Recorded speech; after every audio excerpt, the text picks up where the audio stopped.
오늘 제목이 한 일이거든요. 근데 한국어로 이렇게 읽으면 조금 명확하지가 않아요. 내가 그동안 했던 일인지 아니면 한 가지 일인지 한국어 조금 이제 이 말만 가지고는 좀 어려운데 저희 스페인어는 이렇게 표현되어 있습니다. Una cosa hago. 한 가지 일을 나는 한다. 이제 이런 뜻입니다. 한 가지 일. 신앙생활을 축약했다 해도 될 겁니다. 이 말이. 그리스도인이 왜 삽니까 우리가? 그리스도인이. 과거에는 나름대로 각자 목표가 있었고 나름대로 사는 방식이 있었고 다 생각들이 있었습니다. 그러나 구원받고 나서 세상 것이 헛됐다는 걸 배움과 동시에 딱 한 가지 목표가 생깁니다. 한 가지. 복음 전하는 일, 잃어진 영혼을 구원하는 일. 이 일을 위해서 내가 부름받았다. 성경에 부름을 받았다는 말이 멸망에서 건진받았다는 말도 되고요. 그리고 교회로 부름을 받았다는 말씀도 나오고 그리고 일꾼으로 부름을 받았다는 그 부름을 받았다는 말이 여러 가지 표현으로 많이 나옵니다. 구원받는 사람은 주님께 부름받은 겁니다. 무엇을 위해서? 한 가지 일을 위해서. 여러분은 그 한 가지 일이 있으신가요? 내 일생을 다 바쳐도 아깝지 않은 일, 내 생명을 다 바쳐도 아깝지 않은 한 가지 일, 그 일이 있는 사람이 행복한 사람입니다. 그 사람이 신앙생활을 제대로 할 수 있습니다. 이 한 가지 일, 즉 뒤에 있는 것은 잊어버리고 앞에 있는 것을 잡으려고 표대를 향하여 그리스도 예수 안에서 하나님이 위에서 부르신 부름의 상을 위하여 쫓아가노라 그랬습니다. 만일 여러분 마음에 두 마음이 있으시다면 아마 한 가지 일을 위해 살지는 않으실 겁니다. 못하실 거예요. 두 마음이 있는데 어떻게 한 가지 일을 위해 살 수 있겠어요? 야고보서에 간음하는 여자들이여 그 말씀하면서 두 마음을 품은 자들이라고 그랬습니다. 세상을 사랑하고 주님이 부르신 그 목적을 잃어버리고 두 마음이 있으면 신앙생활을 못합니다. 저희는 한 가지 목표가 우리 마음속에 있습니다. 주님이 전하라 하신 이 복음 땅끝까지 전하는 것. 요한복음 한번 보시겠습니다. 요한복음 14장.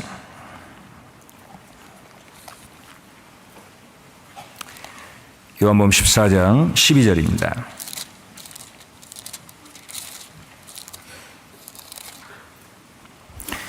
요한복음 14장 12절.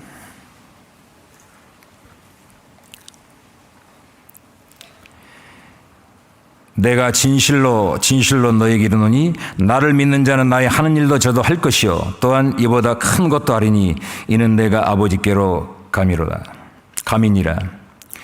내가 진실로 너에게 이르노니 나를 믿는 자는 나의 하는 일을 저도 할 것이요. 믿는 자가 뭔가 일을 해야 됩니다. 믿었으니까 나 지옥 안 가? 이제 괜찮아요.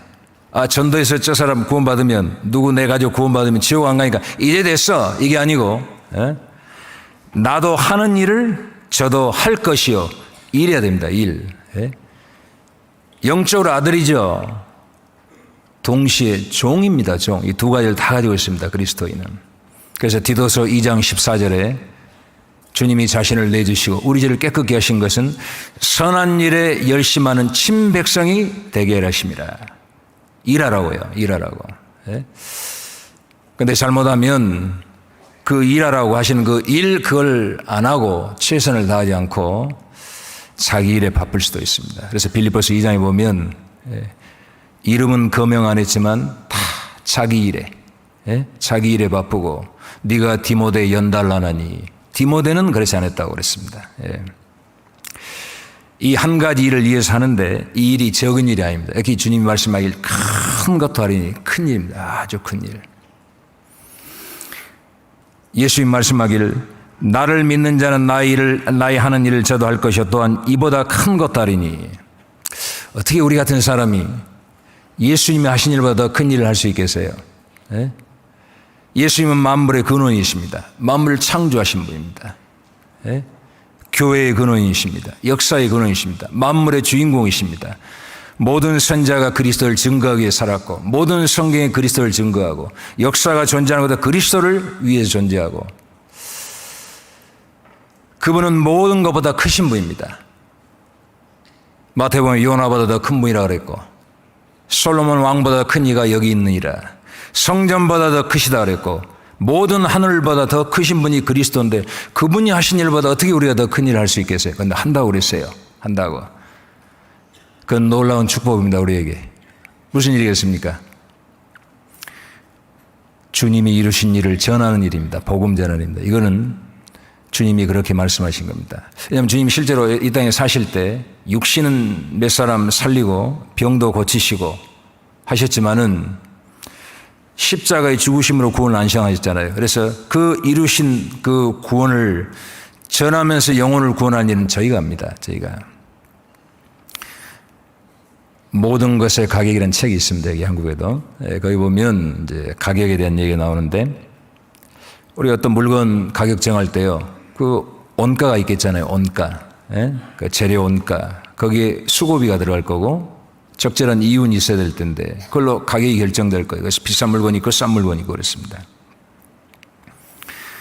원가. 저는 이렇게 생각해 봅니다. 사람의 영혼. 그 건지는 일이 복음을 전하는 일이니까. 한 사람의 생명이 천하보다 귀하다 했는데 무엇으로 가격을 매길 수 있겠어요? 두 번째로 수고비.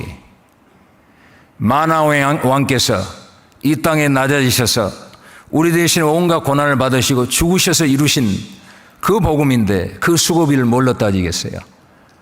그리고 복음이 전에서 한 사람이 구원받고 돌아오면 하늘에서 잔치가 벌어지는데, 이것보다 더 큰 일이 어디 있겠느냐? 이렇게 생각하는데 실제로 우리가 온 마음을 다해서 복음을 위해 수고하지 못한 경우가 종종 있습니다.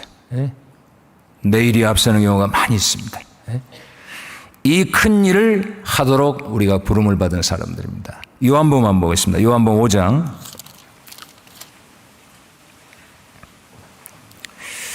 20절입니다.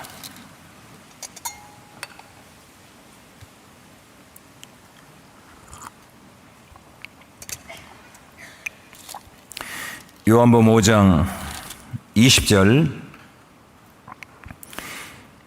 21절 같이 읽겠습니다. 아버지께서 아들을 사랑하사 자기의 행하시는 것을 다 아들에게 보이시고 또 그보다 더 큰 일을 보이사 너희로 기이 여기게 하시리라. 아버지께서 죽은 자들을 일으켜 살리심같이 아들도 자기의 원하는 자들을 살리느니라.